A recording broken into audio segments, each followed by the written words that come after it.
Big news out of Hollywood, Michael. Big news.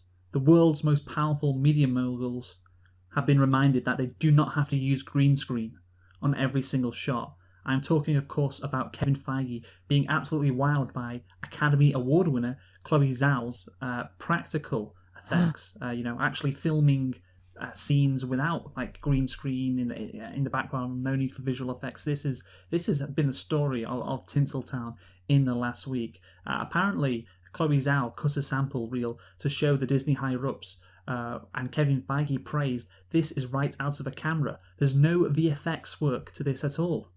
When she showed him the shots of just a normal scene without green screen stuff. Isn't that incredible, Michael? I can't believe that she did this. She's a true trailblazer as Chloe Zhao. First she wins an Oscar, and then she manages to show Hollywood media people that, you know what, you don't need green screens and visual effects. Isn't that inspiring? Yeah, if only Disney had learned this before they decided to remake The Lion King by literally recreating an actual environment that exists in a computer and having it look like crap. I'll just read a bit of the article here. In a movie that would be full of visual effects and green screen, as all Marvel movies are, Feige said Zhao was really fighting for practical locations in accordance with her vision for it. At one point, they cut a sample reel of Eternals for the Disney higher-ups to watch. And I had to keep saying, this is right off a camera. There's no VFX work to this at all, Feige says, because it was a beautiful sunset with perfect waves and mist coming up from the shore on this giant cliffside. Really impressive stuff. Later, watching Nomadland, he saw similar shots. Oh, that is not just what she wanted to bring to Marvel, he remembers thinking. This is a signature style. A signature style. Not using green screen. I mean, look, man. Yeah. Generally, we mock, and people have mocked Marvel movies for like green screen, like fucking schlock on screen. But like, wow, I was blown away by that. Why do we have actual human beings act in the same room? Kevin Feige. Wow, that's crazy. Do other people know about this? That's what Kevin Feige has. Have other studios tried to do this? God, you know what? What if Marvel do this? Wow. Wow. So yeah, that's something I think we just had to share. And let's see how the Eternals is. I'm looking forward to it now, I have to say. Yeah, maybe it won't be Marvel schlock. How are they going to get a blue sky beam without visual effects? That's going to be the real test for Chloe Zhao. Can she pull it off? We'll wait and see.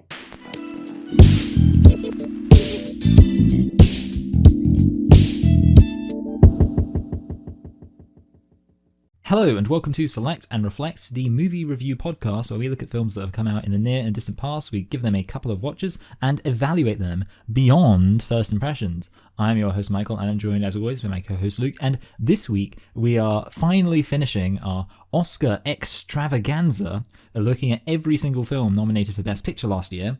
And unfortunately, the Oscars were not late enough this year, so we couldn't get them all in before the actual ceremony. So even though the Oscars were, of course, last year, and we looked at Best Picture winner Parasite, we're now looking at Best Picture nominee Marriage Story. So Luke, why don't you tell us a thing or two about Marriage Story?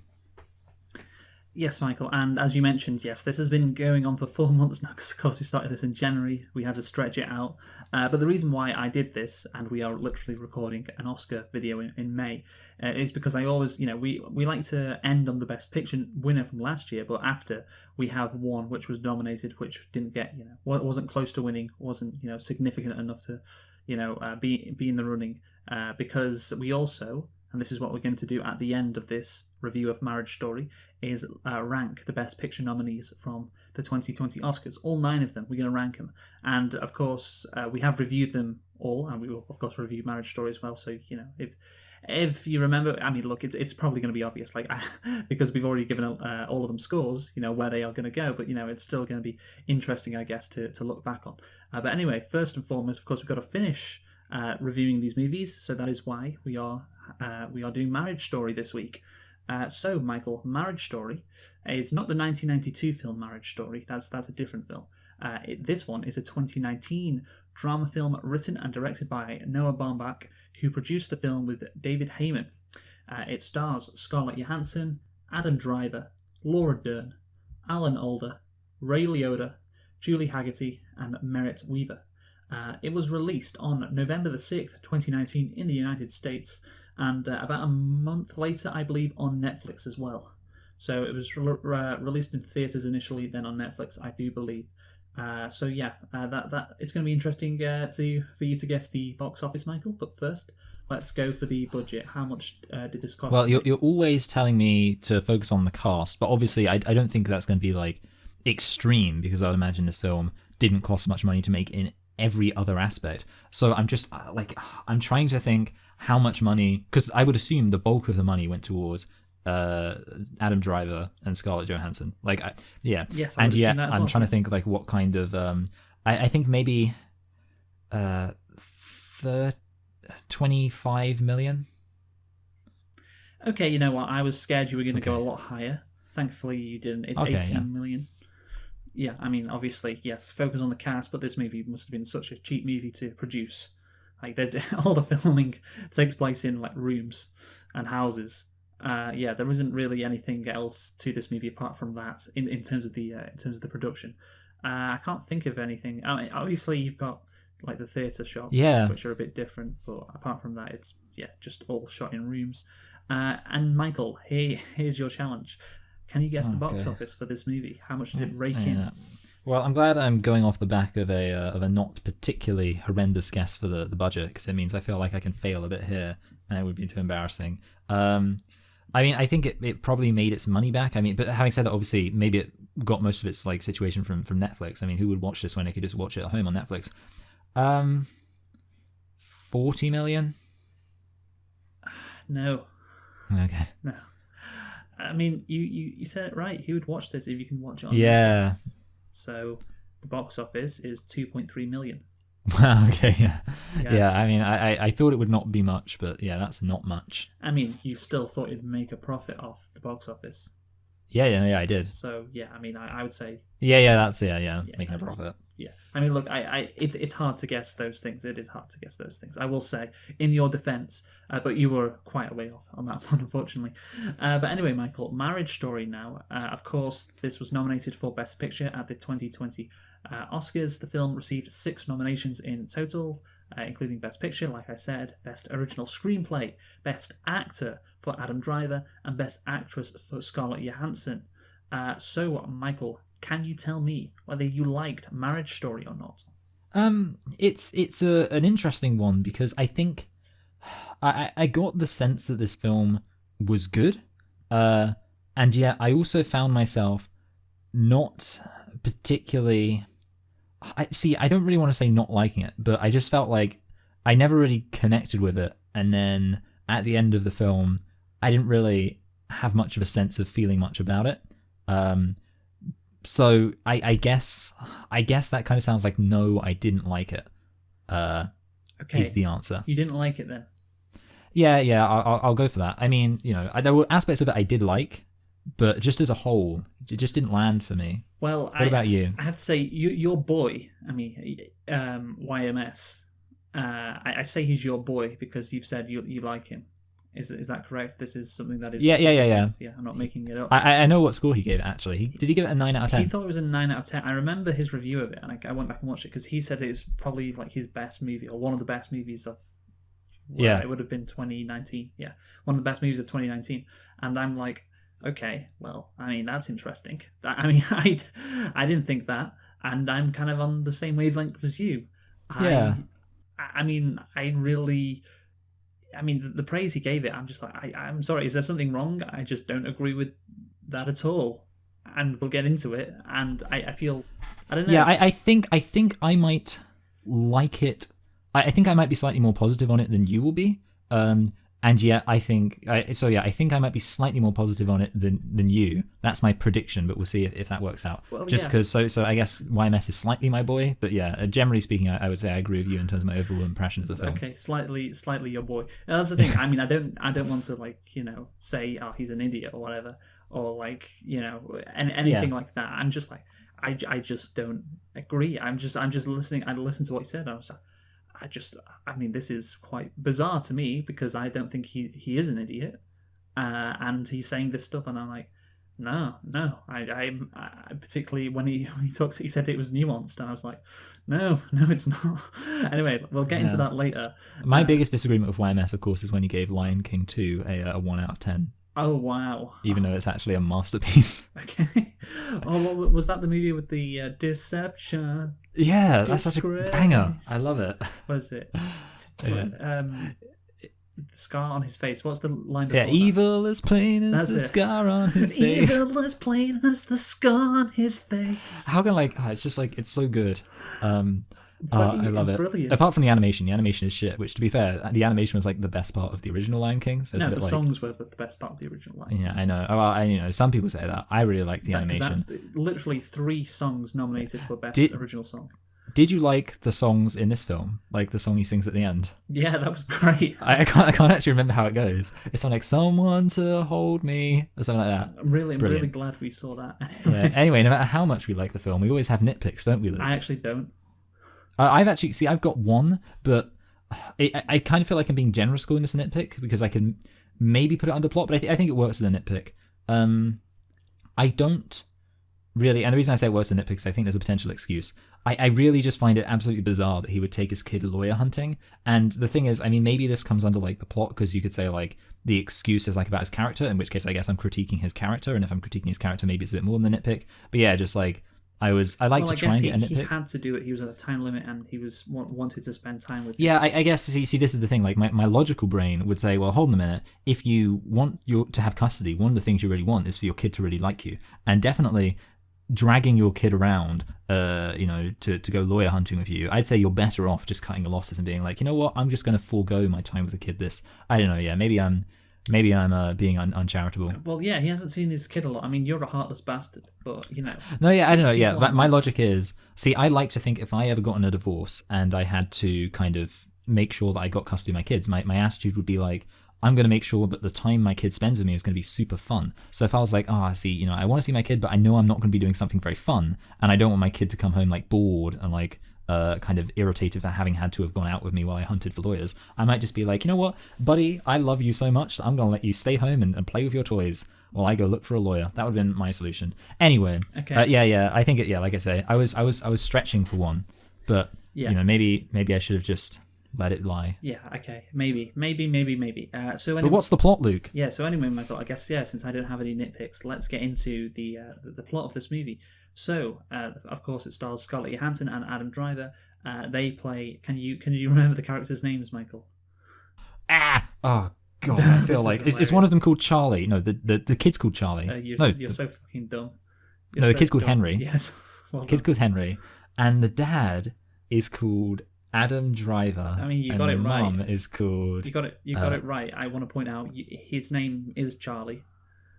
Oh, his name is Charlie. Yeah, That's Adam so funny. Driver's name is Charlie. Yes. So I didn't just make up Charlie. Okay, so wow, I'm actually impressed with that. And yeah, I don't remember Scarlett Johansson's name at all. Well, we're not going to continue with the review until you remember it. Does it start with a C? No, it doesn't. No. Crap. 'Cause that's- Is it? that's Is it Charlie's Helen? Is it Helen? No, it's not Helen. That sounds similar to Henry. Is that what you got? Is it Charlena?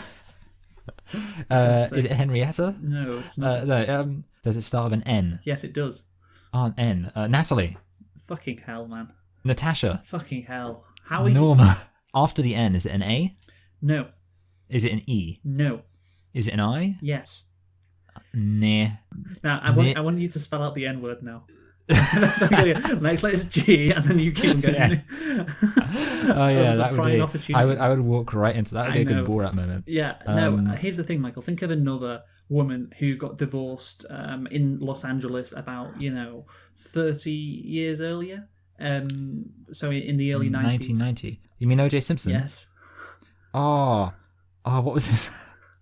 What was his? I know Ron Goldman was the waiter's name. Yes. Is it like Naomi? No. Oh, I really thought I was why are gonna you get it. this stupid? I can't believe you can't. Seriously, like, I know. Nicola. Nicole.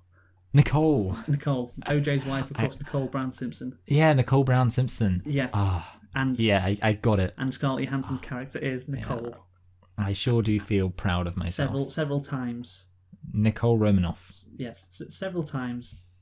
Of course, in the movie, she is referred to as Nicole. since that's her character's name and she's one of the main characters. Yeah, Nicole. Anyway, tell me the plot, Luke. Okay, so we finally got to we got the characters right. I just want to for anyone listening, just demonstrate Michael's inability to actually, I don't know, take stuff into his brain. Yeah, and I hope that Sean Penn insult will resonate with you. But anyway, okay, yeah, that's a long burn, I guess.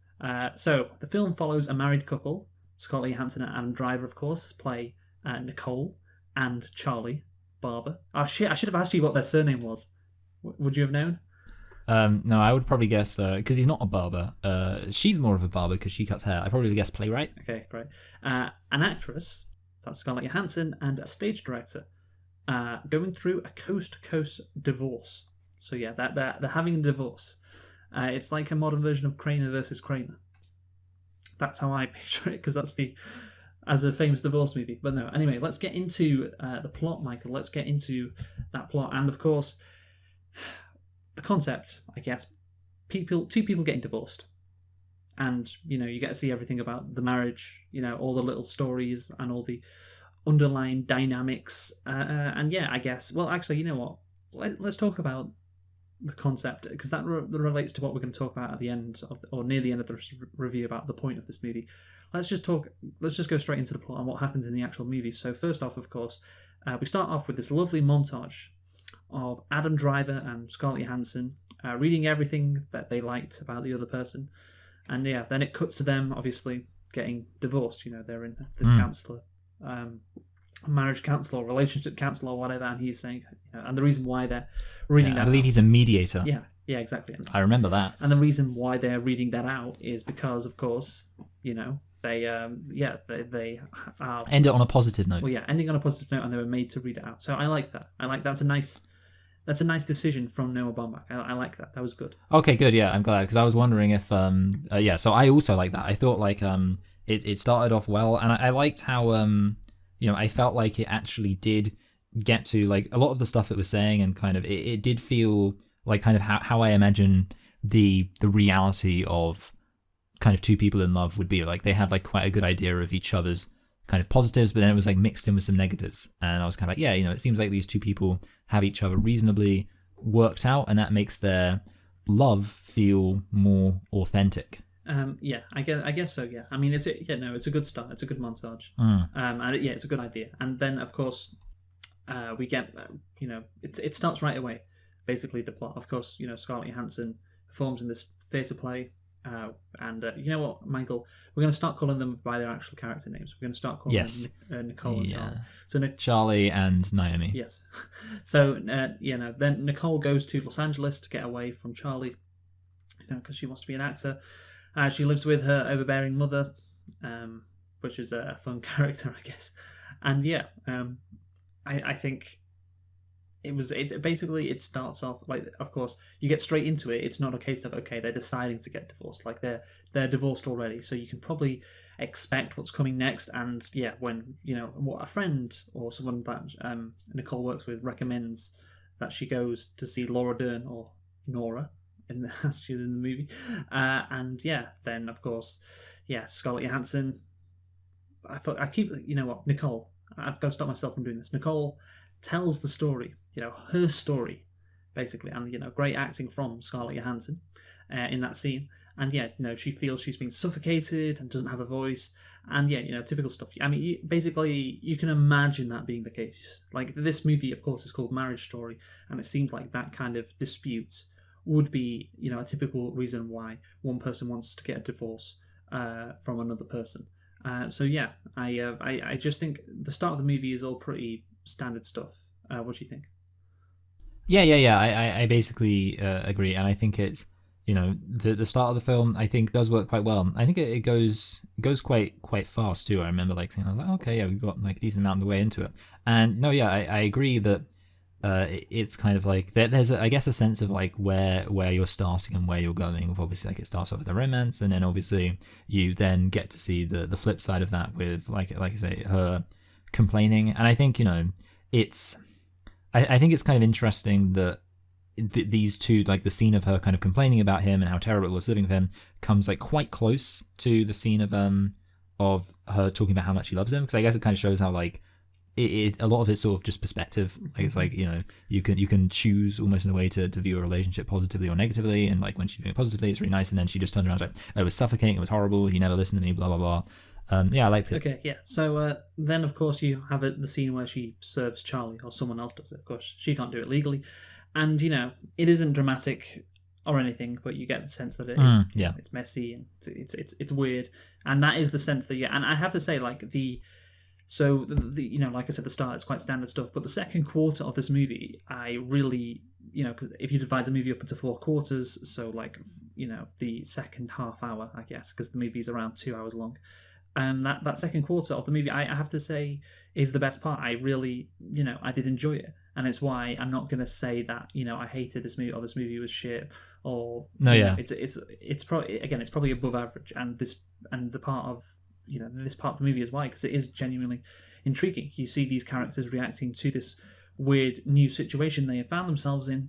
And, you know, I found it interesting. I was like, oh, you know, how's Adam Driver's character, Charlie, going to cope with this? What Nicole's thinking about this? Like, it's like, okay, you know, and there was some fascination because, of course, throughout it all, they're like, we want to stay friends. And, you know, it's interesting to see how far it's going to go in terms of them not becoming friends as well. So that bit of the movie, I was genuinely, I was hooked by it, Michael.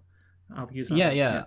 I think I agree. I liked the I liked the mum, and like how kind of the I guess the characters are kind of they're a bit silly, and also I think the bit you're talking about, I'm trying to kind of split it down into quarters in my head, but I think I'm right in saying the bit you're talking about it's kind of very black comedy-ish in tone, where it's sort of like they're obviously in a not very nice situation, but there's kind of like a comedic aspect to it. Like I think that's kind of around the time when he's not able to work the car seat and things like that, and they have like the banter about that, and you know, I think that's kind of it. It's like sort of awkward humor, I guess, which is the kind of humor that I like, especially in my dramas. Yeah, no, stuff like that is good, and yeah, I mean, yeah, when he's talking to the lawyer, for instance, you know, Alan Alda's character, you know, that's good. It's just like him exploring the dynamics of this like weird new situation he's been put himself into. Yeah, I like that. But here's the thing, Michael. Throughout all of this, there was one thing sticking out, which was, you know, here's the thing, like both characters tell each other they want to be friends and they don't want things to get out of hand, etc. And you could maybe see it as, oh, well, they just, you know, naturally fall into this situation where, oh, now they're suddenly against each other and they're fighting against each other and they're getting their dirty laundry brought up. Like, oh, it's an inevitability, like this has to happen. But And that's what I was thinking for a while. That was going to be the case, but I think it became clear. I don't know, at a certain point that I think it was when like you know, Nicole was on the phone to Charlie, and she, you know, she said, "Oh, we hacked your emails," and I was like, okay, so this is interesting because, you know, here's the thing, like, oh, the characters, you know, they say, oh, you know, they want to be friends and all that, but it's clear that Nicole is not doing that, like, and she is trying to she is trying to escalate and she is escalating the situation. And now maybe you could say, well, she was lying, she didn't actually want to be friends, you know, that wasn't her true motivation. Well, in scenes later on in the movie, that doesn't seem to suggest that is the case, and she in fact did want to stay friends. So there is this weird incoherence and inconsistency with this character, and, you know, I'll talk a bit about it, you know, after, but I'll just let you say something about that. Yeah, honestly, like I 100% agree with you. And there was like a moment towards the very end, I think, where she kind of like realizes, oh, I know what it was. It's when the lawyer's saying like, oh yeah, we pushed for 55%, you know, just and it's like, and it's like at that point she has like a moment of like realization, and it's like, yeah, how did it take you that long? And it's, yeah, like the way it works, I agree, like emotionally it doesn't work. And also, I guess, in terms of like the plot, because yeah, like you say, the assumption would be that the film's about how two people go from having like an amicable situation to kind of falling apart and like being angry at each other. But it does sort of make her come across as, I guess, very ignorant, obtuse maybe would be the right word, when she's literally like, yeah, so obvious, like, and I wrote it down, I was like, why didn't she realize it earlier? Because that is it. And it is kind of, like I say, it wouldn't be an issue except for the bits later on when it's as if like she suddenly has this epiphany. It reminds me of like the "Are We the Baddies" Mitchell and Webb sketch, whereas like the Nazis are like, "Are we the bad?" Like obviously, I'm not comparing, like I'm not being that extreme, but it is like, yeah, just emotionally, it's so kind of well, it's dissonant. it's fine if she wants that. Like she has this, it's fine if she does want to like fuck over Adam Driver's character and win. I'm not saying like it's fine in terms of the morality. It's fine if the movie wants to go in that direction, and it seems like it does. Like with her, escalating things, and then of course she has this scene which does seem out of place now thinking about it, because she says to this guy like who she's making out with, just fucking finger me, okay? I don't want anything else.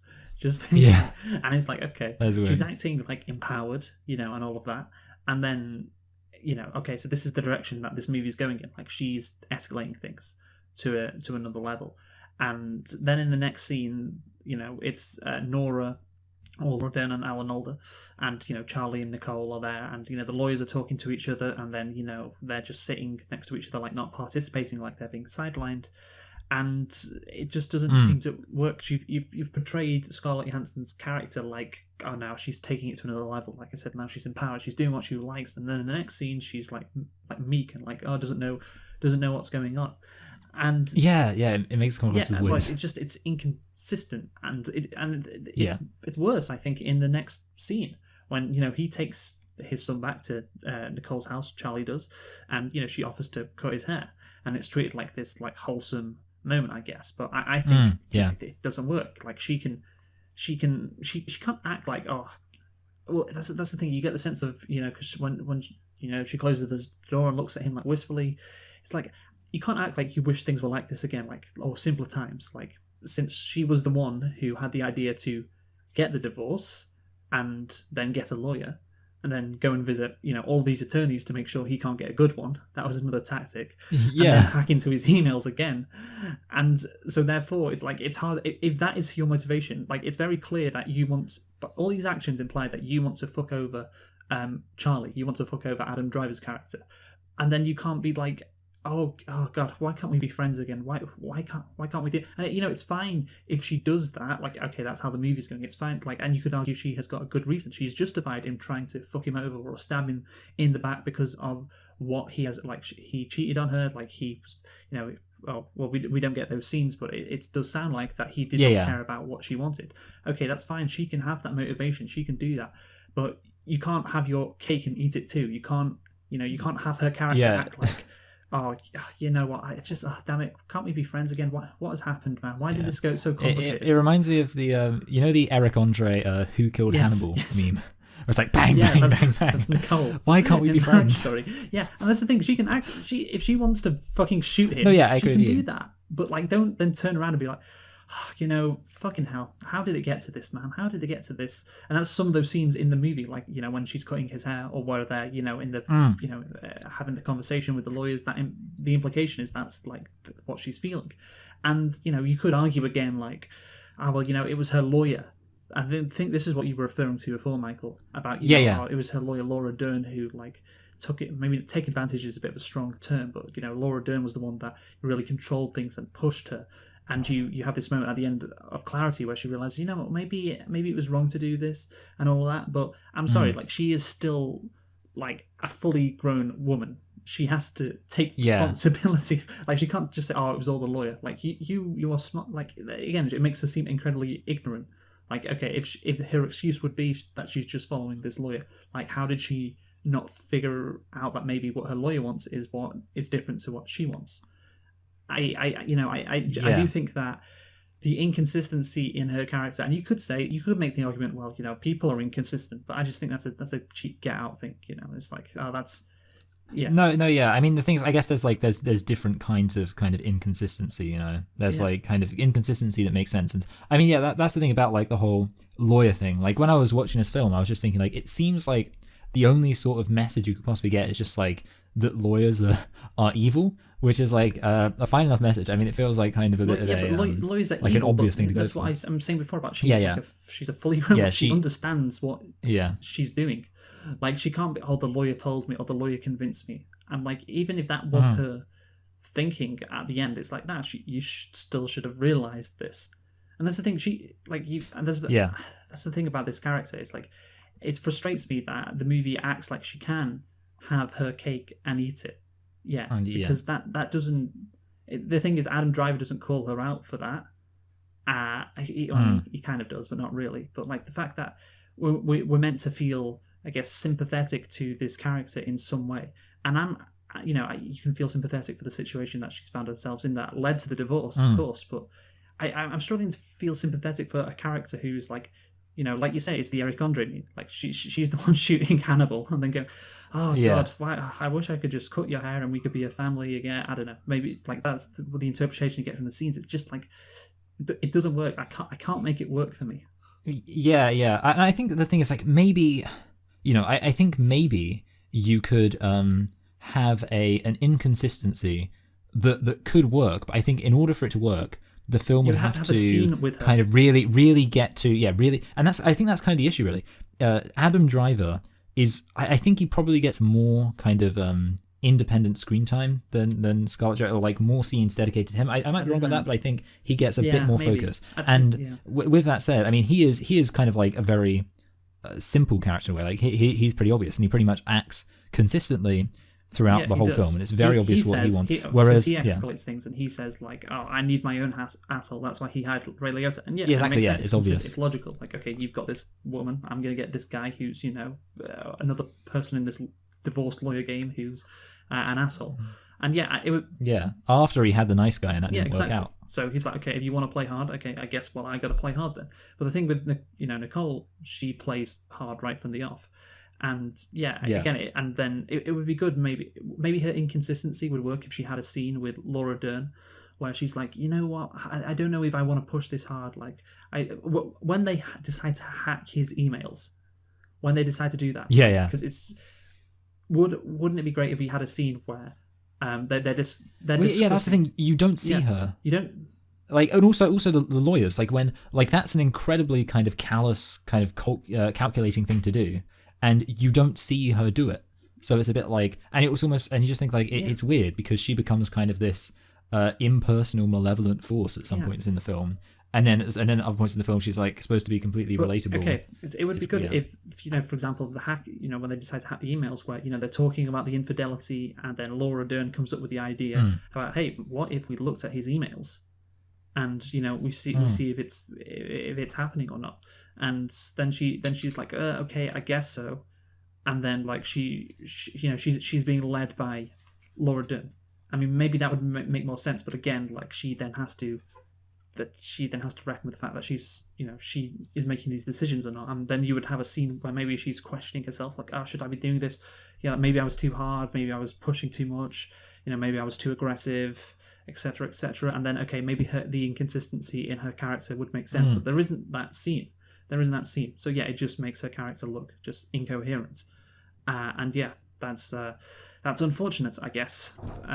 It's quite a bad thing. It is, and again, you can make it work, I guess, but it's just I'm just looking at the situation, and I'm like, oh, there's the scenes where like, at the end of the movie, it's like, oh, did I really want to fuck him over that much by getting 55 to 45?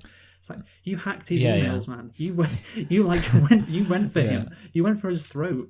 I mean, that's, if you want to do that, fine. But then turn around and be like, did I really want to do this? Like, come on, man.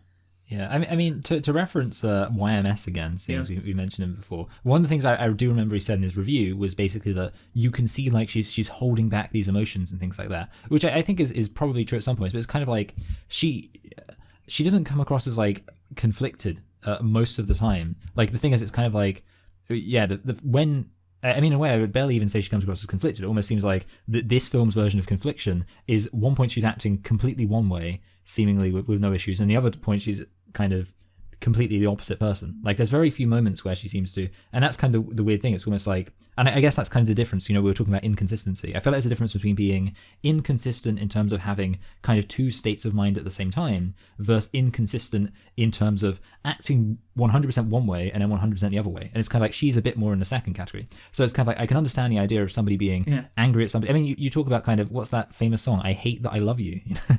But I think it speaks to the truth. Like, I think there's an idea of, especially with infidelity or something like that, you could have a situation where she really hates Adam Driver, but she hates him because she loves him, and like that way you can imagine she wants things to be good, she wants things to be happy with him, but she hates that can't be the case, and she blames him for it. That would be kind of an inconsistency. It's like at the same time, but instead it's like she hates Adam Driver seemingly with no complications, and then later on, of course, she turns around and she's like, oh man, how on earth did we fall so far apart? What happened? If I was Adam Driver, I don't like. I'm not like picking sides like who's right or who's wrong. I'm just talking about her inconsistency. I'd be so mad. I'd be like, "What you said? You were the one who said, well, let's do this divorce. Let's stay friends, etc." Your voice isn't deep enough. You gotta be, you were the one who said. That's such a deep voice, man. But yeah, it's like insane. And then you turn around and you hack my emails. You go to all these divorce lawyers so I can't get one. Like, what is this? I mean, he says like, what am I walking into? I think that's what he shouts to the phone. I'm like, well, it's pretty obvious what she has fucked you over. Like she's trying to do that, and eventually, he gets wise, and he re-escalates, I guess, which. If he wants his kid, he has to do. But yeah, like I could, and I'm not talking about what happened before, because of the infidelity and, her not having a say in their marriage and all that, I'm talking about what we actually saw in the movie between these two characters. I would firmly be on the side of Adam Driver because this what's that phrase, Michael? We love bitches be crazy. That's the. Because I'm joking about that, but yeah. No, yeah. I mean that's the thing. Like as you've pointed out, and it's worth stressing, we are not saying that. Yeah, it's unreasonable. I mean, obviously, like you could make an argument that it's always good to turn the other cheek, but within the context, I mean, especially like infidelity isn't a laughing matter. Like you can understand like. If somebody like cheats on someone else, of course they're going to want revenge. No, I'm just saying, if someone cheats on someone else, of course they're going to want revenge. And it's not shocking or surprising that Scarlett Johansson would be like, yeah, I want to, but it's like, it's the way that it's simultaneously like, it seems like sometimes that is motivating this massive hatred to, do all of these Machiavellian things to frustrate him. Yeah. And then other times it's just completely absent. Just like, oh, he's such a nice guy. I wish we could just be happy. I would find it, exactly. If I was Adam Driver, I would find it very frustrating. The divorce is part of the movie. And you could, and, I would feel, like, I don't know, for myself, I always prefer when people are just like straight. Like if somebody says something and I'm like, okay, I get you. There's no like hidden meaning or, Oh, actually, you know what, Luke? This gets to my theory about relationships, which I think applies here. Okay, so this is my theory. Okay, I was thinking about it for a long time. No, I've been thinking about with relation to like some arguments I've observed, and like I often just hear people kind of talking about I don't know, for some reason I should be a couples counselor. I always hear people talking about their arguments, and this is it. Okay, men are very used to, and I'll say the other, okay, so women are used to not like directly saying what they want because they often like feel like that maybe they won't be taken seriously if they just say directly what they want, and therefore they're kind of primed to, and obviously I'm speaking in generalities, kind of direct the conversation through kind of subtle implication. While men, on the other hand, do tend to just be more direct because, patriarchy, men are used to just, like they say, I don't want this, and boom, obviously, again, say what you mean, version of patriarchy. And you know what I mean? Yeah, exactly, yeah. And this is what I've observed, okay?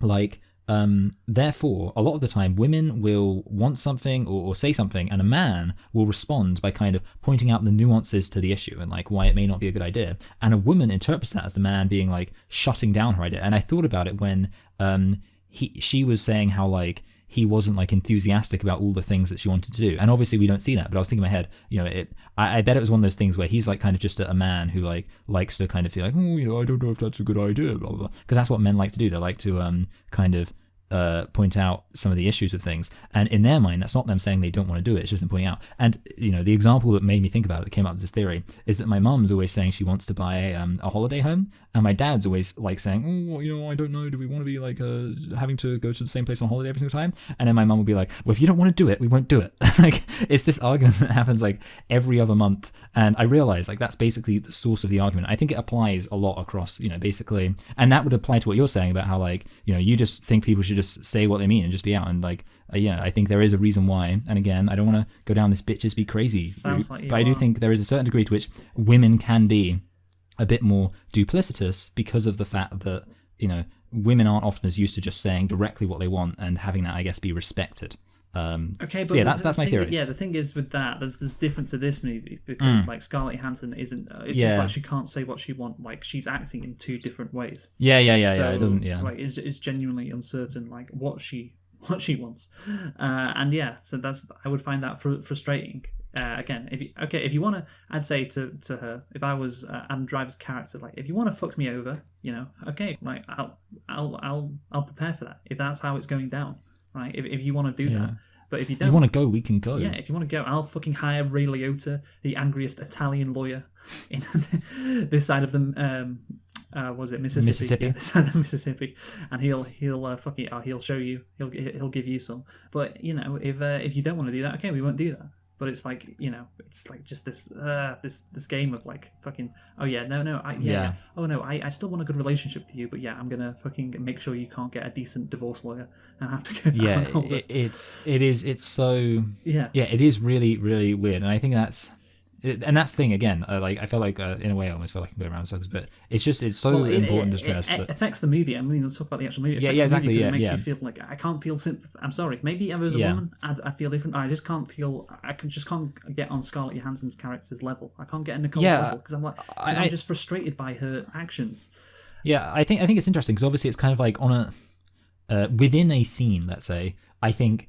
The film, I would probably say the film is kind of relatable. Like, so let's say when you've got like an individual scene and you're taking that one scene on its own, it feels relatable. Like the acting's relatable, the kind of, and even like some of the logic that Scarlett Johansson will go through in her head.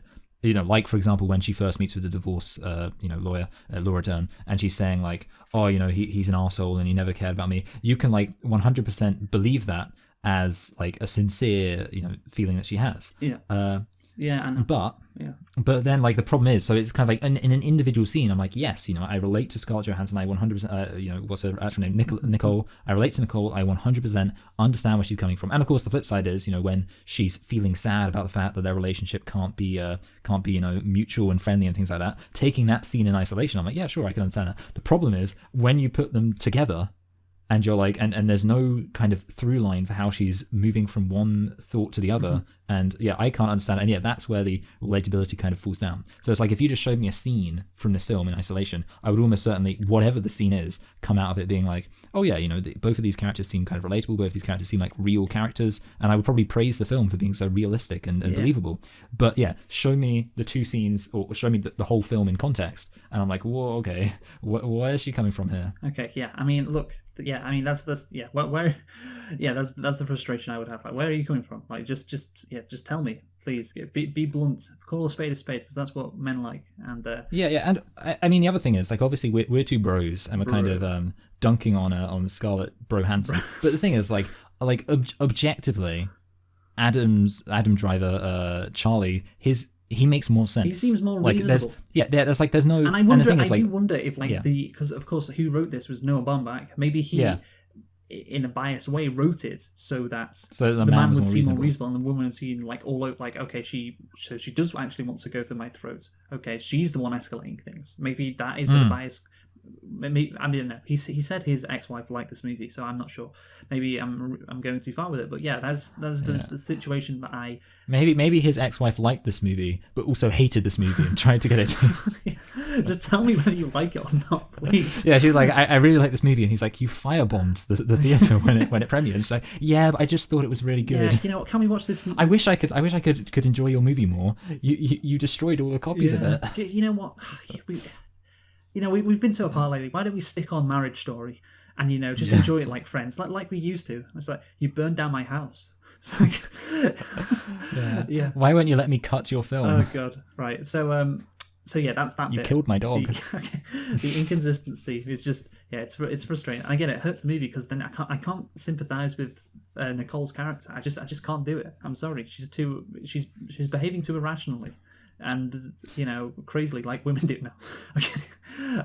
That's the thing. I don't want to go down. It's kind of weird because she is behaving irrationally. Yeah, it's kind of weird because I feel like we could be kind of woke and come out and say that this film is like filled with sexist tropes and all that kind of stuff. That's the direction we have to go to prove that we're not women. Exactly. It's like the way Nicole is portrayed.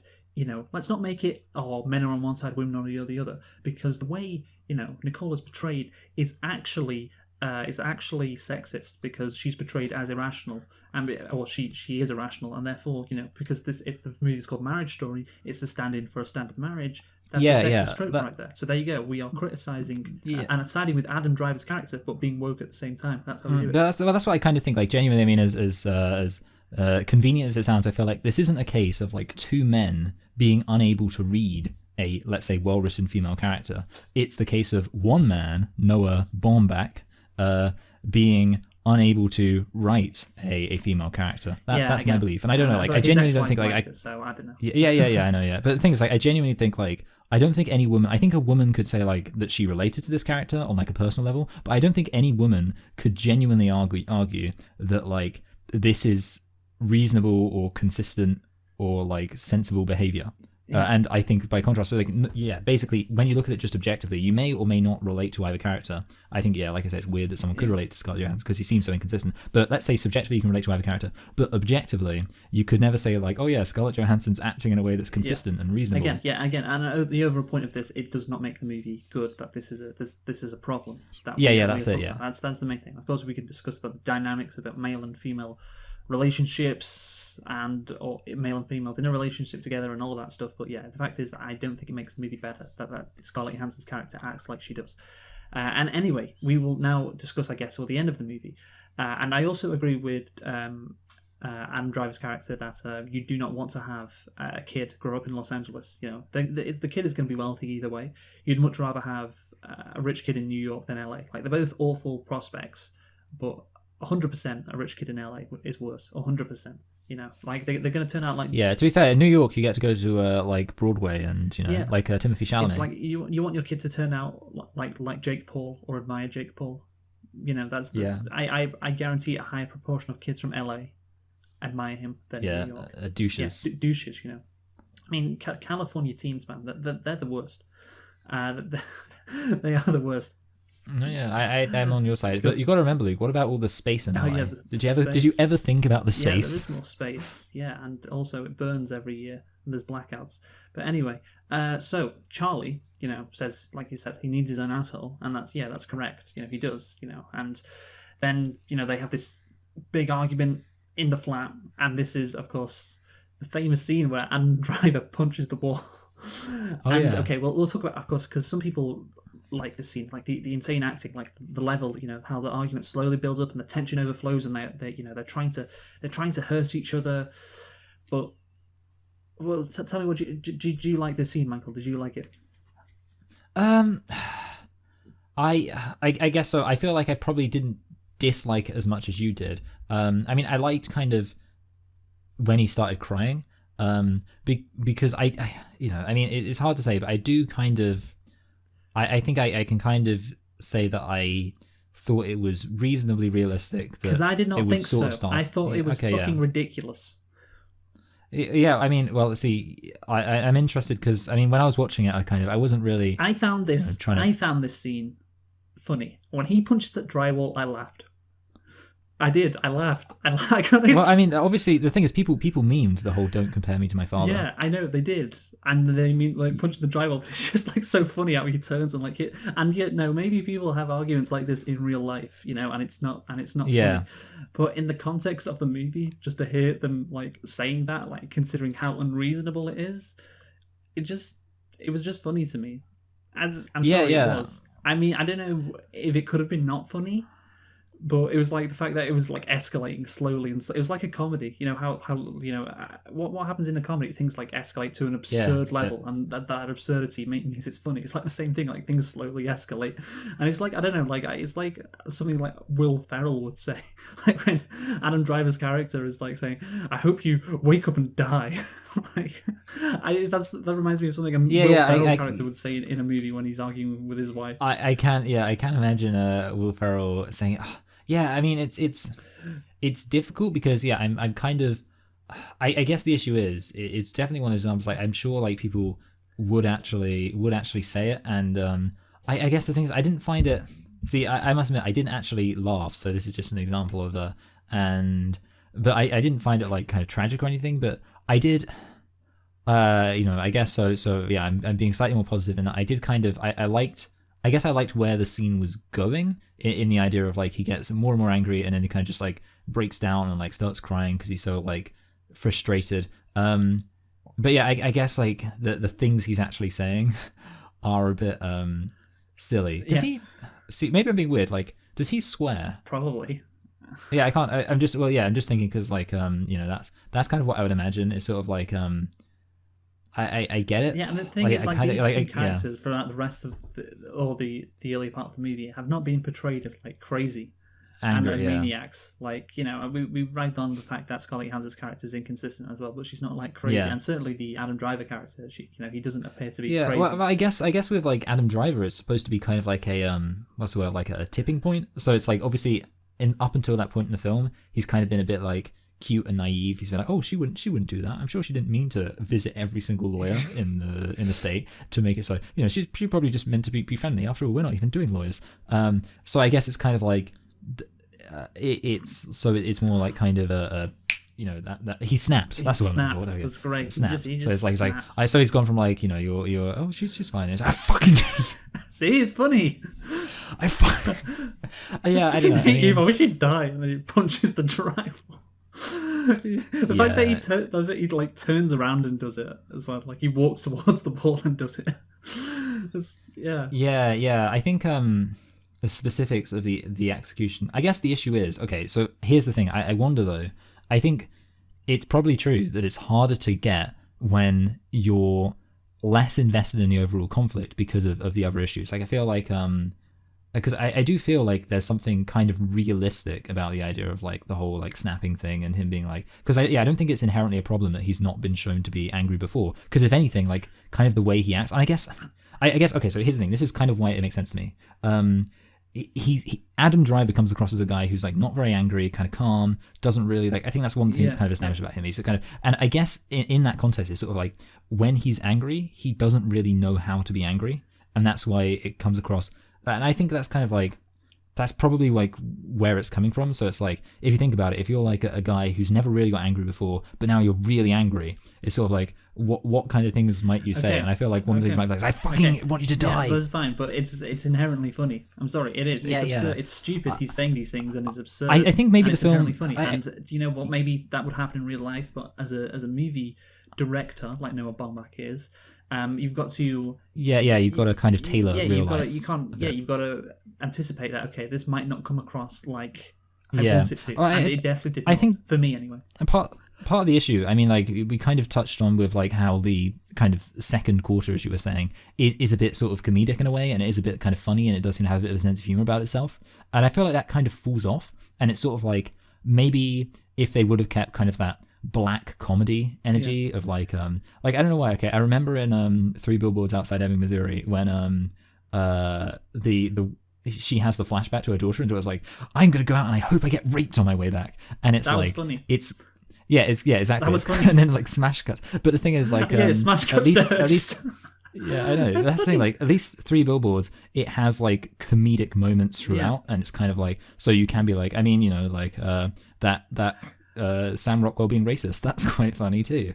So basically, it has those comedic moments throughout, and I feel like that's kind of what this film needed. Like if it would have had kind of silly scenes throughout, then when he gets angry, you could be like, okay, I can appreciate this on the level of like it is a realistic thing. I can imagine someone reacting that way, but also it's kind of silly, kind of funny in the way that life can be. Okay, but so you're because but that's it's the a thing comedy. I got. You were meant to take this scene. That's that's the problem. Yeah. You weren't meant to laugh at it and find it ridiculous. Yeah.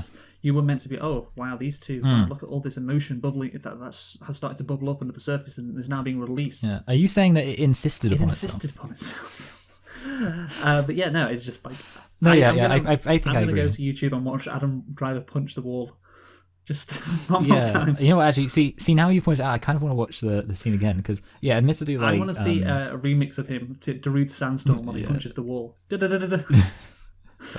it's no, but that's the thing. I do think I think in a way, like again, it's another example of like it in some sense it works, but I think it's a matter of like the you song say is called Darude Sandstorm, as it is. As like a filmmaker, obviously you need to try and thread these things into your film in a let's say emotionally intelligent way. And I think part of that is like managing, I guess, the tone. Well, he tried to manage it, but he was off. And yeah, I don't know if you could have fixed this. I don't know if you could have, because it's just like, it's just the shit that it's like the Will Ferrell. I just think of Will Ferrell like escalating when two characters are having a shouting match. What you could do is go back in time and kill Will Ferrell. Yeah, that's how you do. But just like you could say, "I wish you were dead," and also, "I wish Will Ferrell was dead," so that it wouldn't sound like I'm acting like him. A comedy trope. I feel like it is in this movie. Like when two characters are shouting at like screaming. Two characters shout at each other. I just teabagged your drum set. And eventually, it builds up into this absurd level, and it's like that, and it's like, okay, I'm sorry, man, I'm sorry. You shouldn't. This does not work for a drama movie. This it doesn't work like that. You can't. You have failed in making me feel the emotions you wanted me to feel. And that I can say that from personal experience. So and that's the truth. Anyway, let's get on to well, the movie ends, and unsurprisingly, the kid ends up in Los Angeles, like was going to probably happen. Then it also the last scene, it ends. Oh look, we're still friends. She does up his shoelace, and time heals all wounds. I don't know how the kid got the letter. That should actually probably be a nitpick. How the kid got the letter. Oh yeah, actually, yeah. How did he? Just Scarlett Johansson's character leaves it out, and Adam Driver hears him read that, and there. So nice little ending, but again predictable. Anyway, Michael, I want to get into the lack of nuance about this movie, and we spent more time with the plot than I think I was expecting. Also, the lack of New York in this movie. I know, right? But here's the thing: I mentioned YMS earlier. He said that it was a nuance. It was nuance to this movie, and I'm sorry, Matt. I just don't agree with this. Like, I think it's pretty not subtle at all. Like I found a lot of the dialogue just like, it's or anything really. I mean, it all feels so obvious. Like, when she's talking about directing, and she goes into her trailer and she says, maybe we would have stayed married. Like, it's all so on the nose, and I picked out that scene because I think that scene was the worst bit about it. Like, and then you have these very obvious camera shots with the two being separated, like on the subway on the way home. They're apart from each other, and you've got the line down the middle showing they're not together. Like, great. Or when they shut the gate midway through the movie as well, or when they're in the lawyers in the courtroom, and you never see them the same shot together, and they're separated by these lawyers. Like, okay, I get it. It's not like, it's not very nuanced. It's fine if it's obvious. It's fine, I get it. But to say it's not nuanced is. To say it is nuanced is just flat out wrong, in my opinion. And then we get onto the Laura Dern character. Now, again, this character feels like such a cliche. Yeah. She feels like Lionel Hutz. Well, no, that's the thing. She doesn't feel like I've got another Simpsons character. Oh, because she's competent. Yeah, exactly. Yeah, and she feels Lindsay Naegle. Yeah, kind of. But anyway, she feels like this cliche, a typical high-powered feminine lawyer. Who wears heels, and then she takes them off to get on the couch. She's manipulative, she's domineering, she likes to control things, and of course Nicole is not portrayed as an aggressive person, so of course she gets suckered in by this lawyer. And I feel like, to use the comparison to The Simpsons, it's like that therapist in The Simpsons who has to help Marge with her fear of flying. And you remember at the end she says, yeah. We got to let's talk about your husband. And Homer's whisks her away, like, you don't need to turn her into a superwoman. She can get on the plane. Yeah. Like, that's what it feels like. Like this woman who's like, and Lindsay Naegle. That's another example. Like this typical. Yeah. Again, that high-powered, just feminine lawyer who's, she gets called. Yeah. Well, I mean, by her male colleagues, but she doesn't care. That kind of thing. It's such a cliche. It reminds me of in the Futurama when they have the sexy female lawyer. Okay. But yeah, basically, I mean, yeah, I thought her whole thing about when she talks about the like the patriarchy, it felt very. She was like kind of saying like women, men. Like she basically went on like this whole treatise about like the portrayal of fathers in popular culture, and then went like, and because Jesus of that, God, like it was like it felt like kind of. But here's the thing: it's cliche in that, and but if you like, I hope we were not meant to take that speech seriously. Yeah. But I don't know. I don't know, because the fact that this type of character. She feels like comedic as a character. But she's not. This is a drama movie. This isn't a comedic. Yeah. Like she's portrayed as like quite, fucking, she's portrayed as quite serious. Like she's not meant to be this comedic character, who you can make fun of. I mean, I don't know. It just seems a bit ridiculous for like if you're doing a serious drama story, have like a caricature of a lawyer. Like how this is how marriages break down. This is how serious divorce is. This is a realistic portrayal of how this stuff can happen. And you have this caricature of a lawyer. Like when she says, let's tell your story. She says that to Nicole. And it's like, oh, that's such a tired lie. Like, come on, man. And then how she's fake laughing at her. Like, okay, this character is very clearly, meant to be, like I said, a caricature, a cliche, whatever. Like, the fact that she takes off her heels to get on the couch, like, we get it. This is, someone who's quite manipulative, always in control, and I don't see how you can put that character in and you want to tell a story about, a serious story about divorce. I mean, maybe all the lawyers in LA are like this, are just, like, really fucking, on the nose caricature. Like, maybe that's the case, and maybe, yeah, that's so it's not that unrealistic, but I don't know, I just found it like, oh man, come on, man.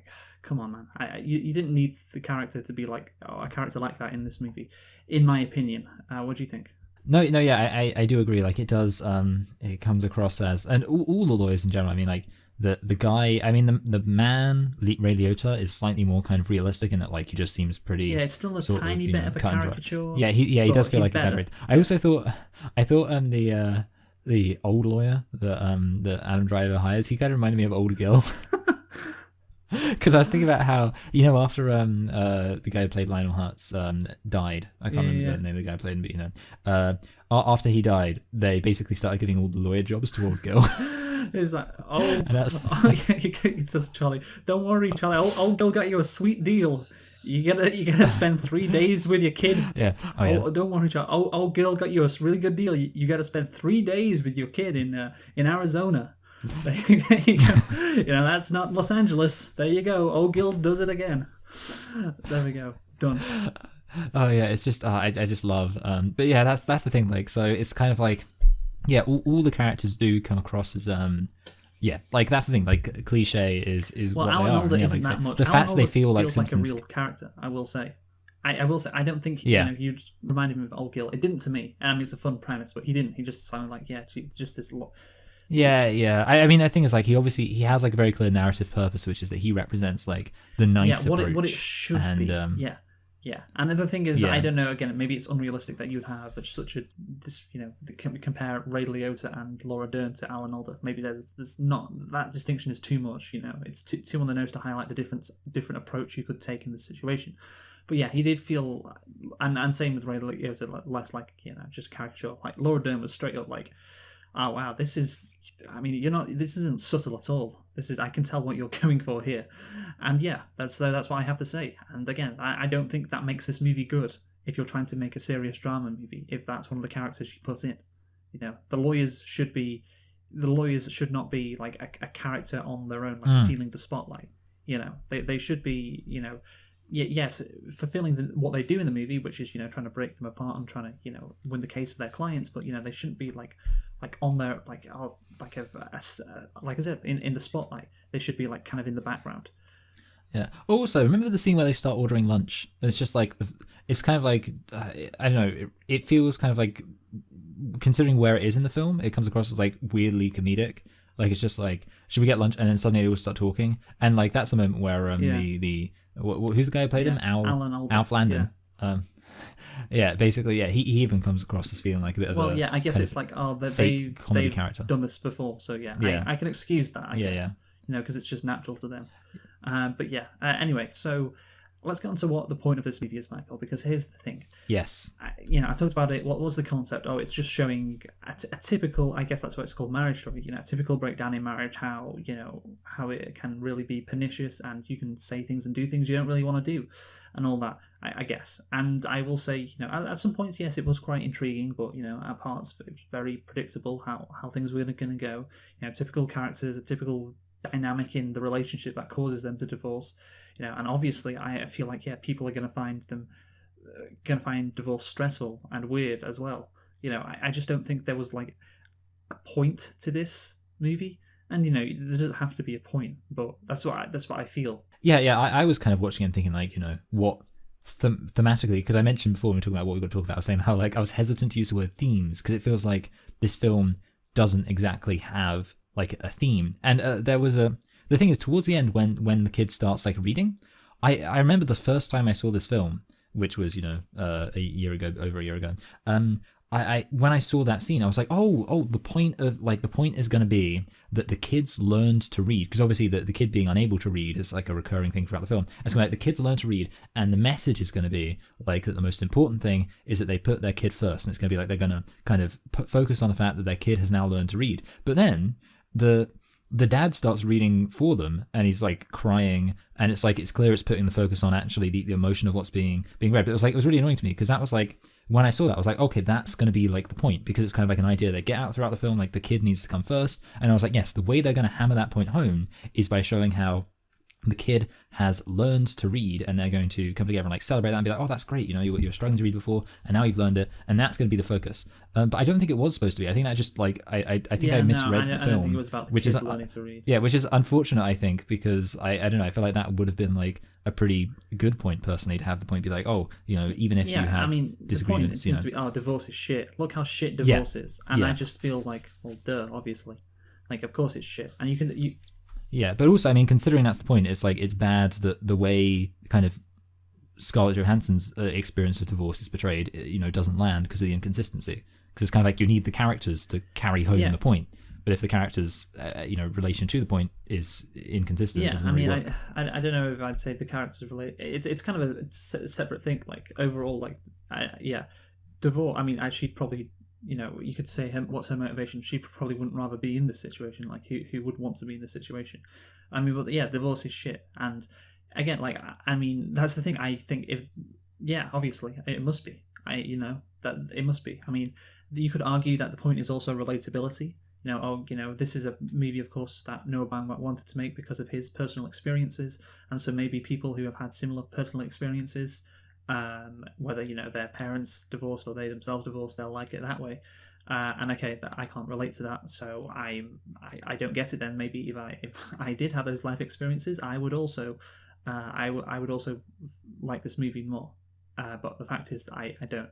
So yeah, I can't say it's relatable. But I have to say, even if I did have those life experiences, I'm not sure even then I would find it relatable, Michael. And this goes on to the last point, which is that these people in this movie are very wealthy and successful. Nicole and Charlie Barber. They are not, because here's the thing, the movie's called Marriage Story. It's like, this is a typical breakdown of a marriage. That's what you get from the title, and that's what basically Noah Baumbach has said about it. This is what happens in these situations, and I just think like. These people are, these people are so much more successful and wealthy than your average. Like, this is not an average breakup. Like, you don't hire these lawyers. Like, these aren't your average lawyers that are hired for a divorce. And the usual divorces aren't fought over. Oh, is the kid gonna live in Los Angeles or New York? Like, because most fucking families that divorce, they don't fly between New York and Los Angeles because they're not actors or directors or actresses. Like, that's how it is. I'll say that. What do you think about it? Yeah, I pretty much agree. Like, that's the thing. This film, I do agree. It kind of it is removed from the reality of marriage because of the kind of external factors, and it kind of does feel like a lot of the time it's not really about the falling out of love with somebody, which I think I'm sure would have a broader degree of relatability. It's about, I mean, yeah, it's kind of like, when your high-powered lawyers cause your friendship with your ex to fall apart. It's like, well, I think probably most people don't know about that. Like, that's the thing, and I know people when who have been when your kid divorced. Is he going to live in Los Angeles or New York? Yeah, exactly. Yeah, that's kind of the thing. No, I mean, most families the kid stays in the same area. But the real challenge is, of course, that obviously you moved your kid out to Copenhagen when you had the job there, so it kind of makes you look inconsistent. Isn't that just so relatable when you look inconsistent because of the Copenhagen job? Yeah, that's the thing. Yeah, like I don't know. I mean, so yeah, my parents haven't been divorced, like no one I know, but like my aunties and uncles, like some of them have got divorced and things like that. And it seems like, I don't know, most of the time, like I don't think they'd relate to this. I think they'd watch this film and just be like, and I guess that's kind of it. Like, I mean, they might relate to this, but I feel like literally getting divorced, I actually imagine would be broadly irrelevant to how much somebody related to this film. Like, I don't think that having got divorced would increase somebody's kind of relatability to this film that much. Because, like you say, it's really... I mean, it has to. Yeah, it hardly some feels like degree. it's about... It has to some degree. But yeah. just in terms of, is it related? Like, I don't know. Maybe it is, but I would struggle... Because you think at the end of the movie, like, they're going trick-or-treating, like, down this Los Angeles neighborhood, and it's like the suburban area, and the houses are so nice, you know, and, like, I just look at that and I'm like, that is so out of touch. And to be honest, I have actually got some Wikipedia stuff on this, Michael. So, in a mixed review, GQ's David Leversley opined that the film was fundamentally a good piece of cinema. I'm not really sure, but anyway, he disliked the unacknowledged upper-class privilege that the characters possessed. Yes, I agree, it was kind of unacknowledged. And, you know, this is not a typical marriage story. These people are upper class. They're the directors and actresses. The world, he commented, the world of third wave coffee, delicatessens, and Upper West Side therapy has been done to death, and does not speak to as much of the human condition as the people wading through it themselves seem to think. Yes, that is the case. Out of touch, again, I would say, is a good way to describe that. Armand White of the National Review, so we're getting the National Review involved, also panned the film's bourgeoisie themes and lead act. Why do we always agree with the National Review? Happens every time. We even agreed about Kyle. What was like? Oh yeah, he said women wouldn't get Goodfellas. We completely agreed with him on that 100%. No, obviously, I think he wrote that in the New York Post actually, not the National Review. A massive difference between the two, obviously. The National Review panned the film's bourgeoisie themes and lead actors' performances. I'm pretty harsh on the lead actors. I think they did a fine job. I think the material they had to work with wasn't great. The story is really about class rivalry clouded by a sex and cinema service. I don't think it is about class rivalry. I don't think it is, because they appear to be pretty much in the same class. Yeah. Right? I don't see how it's class rivalry. Yeah, it doesn't make any sense. Like, every single person in this film is like upper class. Yeah. I mean, even Alan Alda, he doesn't have a great office, but he has a like $10,000 retainer. Like, he's earning a lot of money. He says the obnoxious sentimentality of Marriage Story forces a filmmaker's self-righteousness on us. It is Johansson and Driver who suffer Baumbach's superficiality. This is the least bad movie only because the quality of performances of the supporting cast is improved. Yeah, so he really did not like it. and again, it's not about class rivalry, but I think, David Leversley saying there is an unacknowledged upper class privilege that the characters possess. I'm like, yes, exactly. This is definitely the case. And so that's, I guess, why we're mentioning this. So you can make movies about wealthy people and not comment on how wealthy they are. But the fact is, this movie is, or one of the selling points of this movie is framed as, like a typical marriage story. This is what happens. Like, of course, I keep referring to the title because it's true. Like, why you call your movie Marriage Story? Because it's like, this is what can happen in divorce. It can get really messy and such. But this is not this type of divorce that most people experience, and that has to be mentioned. And again, the phrase "out of touch" comes back to me, and I think that is the case. And of course, this is the case because Noah Baumbach, literally, he wrote this movie because this is taken from his life. Like, that's the thing. And I like how he also he calls himself a genius several times because he's a stand-in for the Adam Driver character. So that's great. That's the thing. Like, it is fundamentally out of touch. What do you think, Michael? No, basically, I agree, and I do think. You pretty much covered it, and I do agree with that kind of line about it. It's not acknowledged, and it does feel like, I guess that's kind of the irony, that it's like you've got the privilege at the same time. The director himself, he's like, I'm going to make a marriage story, and it's going to be about these people, and you pointed it all out, like, do you live in New York or LA? It always reminds me of when Ellen DeGeneres, who's been cancelled now, told me this before. We'll take shots at her. You made the joke about the bath. Oh yeah. Yes. When you have to walk like 10 steps to get your towel out of the bath. that's it always makes me laugh. She's like, we've all, and the thing she says, she said, we've all had the experience of getting in the shower only to realize we've left our towel on the other side of the bathroom. And it's like, what do you mean the other side of the bathroom? Takes me at most 4 steps. But then I'm quite tall, so I don't know. Maybe. That's true, Anyway, so Michael, I think we should conclude now. I'll go first, I think. So I think overall that this marriage story, is yeah, again, sections of the movie are intriguing, and I like them. And I think the performance, they got nominated for Best Actor and Best Actress. Scarlett Johansson and Adam Driver, they do a decent job. But overall, yeah, I just don't think that the screenplay is good. And of course, this movie is all about the screenplay. I don't think it is good. I think there's not a lot of nuance. I think, the characters in there, especially, like I said, the Laura Dern character, it's a bit of a caricature. And yeah, the actions of Scarlett Johansson's character just don't make a lot of sense. And that is therefore hard to get on a sympathetic level when you're just like, wait, I don't get it. You wanted to... you clearly you're hacking his emails, but at the same time you don't want there to be any bad blood between you. Like how are you expecting that to work? That doesn't make any sense. So yeah, I found it just not that good.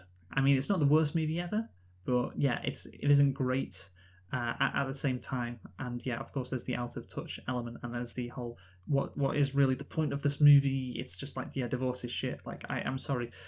I didn't take anything away from this like other people did. I really didn't, and that's why, I'm being a bit harsh on this movie, only because of course it was nominated for Best Picture. Like I really didn't think, and of course I forgot to mention the scene with Adam Driver punching the wall. Like again, I'm just like, nah, this ain't working, man. I can see what you're going for. You just haven't done it. This isn't that good. This isn't as good as you think Noah Baumbach.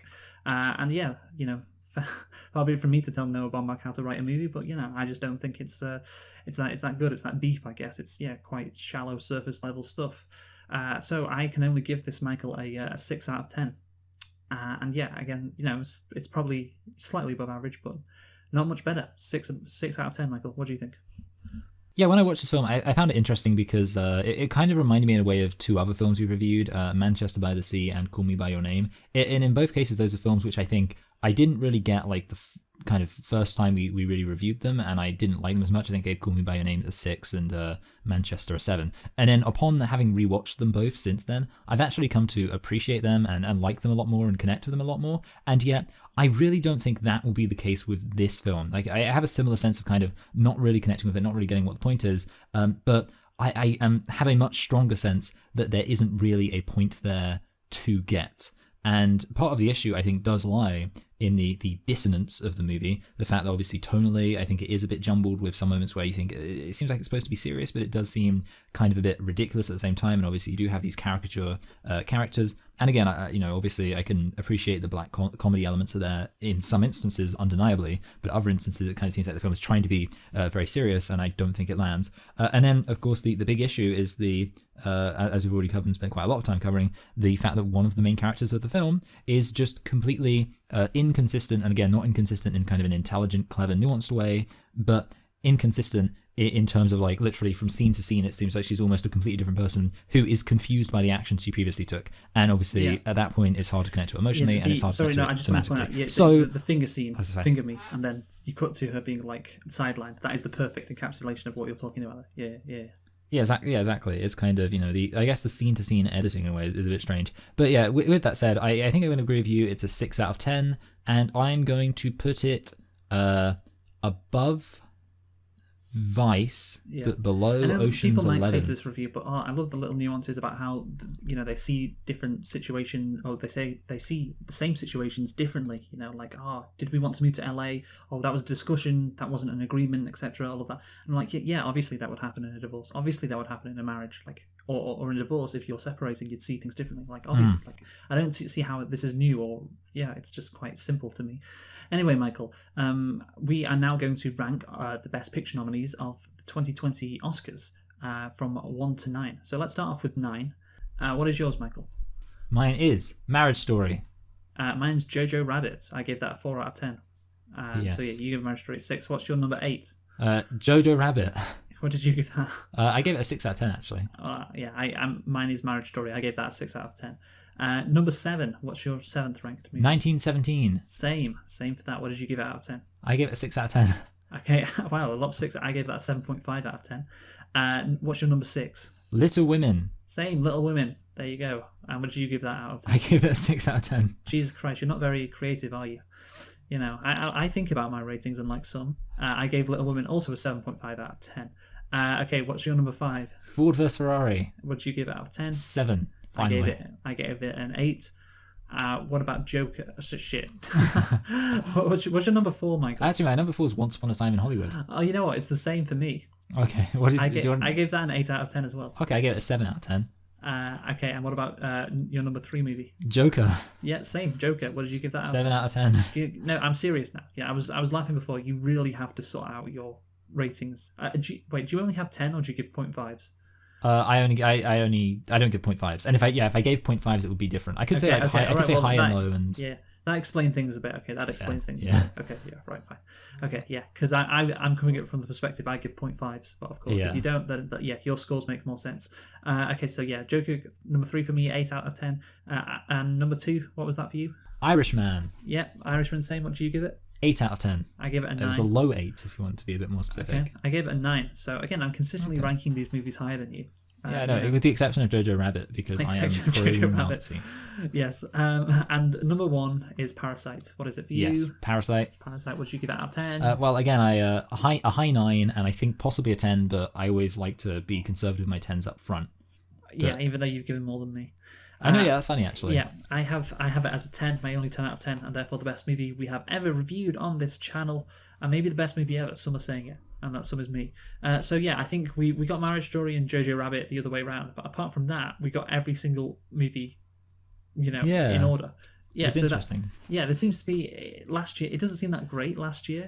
Because there's a lot of like 8s and 7s. I've got 2 at the top, Parasite and Irishman, and then 2 at the bottom, Marriage Story and Jojo Rabbit, and there's a bunch in between which are like 8 or 7 out of 10s, like 5. Actually, look, just to add some variety, I'm going to be honest with you. I misread or misorganized. I actually have Little Women below 1917, and I think you have it above. Sexist. See, I'm the true hero of woman. Little Women is number 6, ahead of 1917. Yeah. On my word. Yeah. Wow. Well, there you go. Yeah. Not great, but not awful. I would say for Oscar movies last year. No. Yeah. I think actually. Yeah, there was. I remember when. I don't think you can say that considering you gave a bunch like 7 and 6 out of 10. Yeah, well, the thing is, you've got to remember, like, I think in 2018, when like Bohemian Rhapsody and I think there's some other bad films. Green Book wasn't great, even though I didn't hate it as much as some.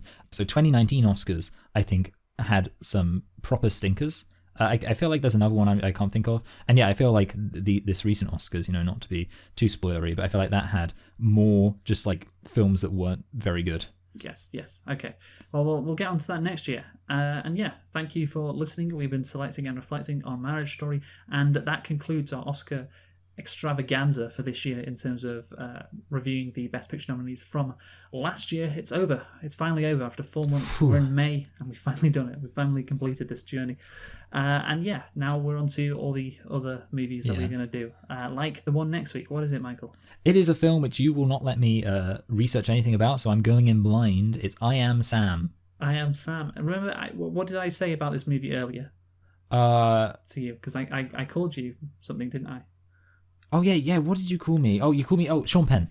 Sean Penn in I Am Sam. Yes. That's what you were behaving like. So, yeah. We'll see how that goes next week. Thank you for listening.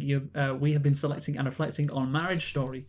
Join us next week for I Am Sam. Who have you been, Michael? I've been Michael. I've been Luke. Thanks for listening, and goodbye. Goodbye.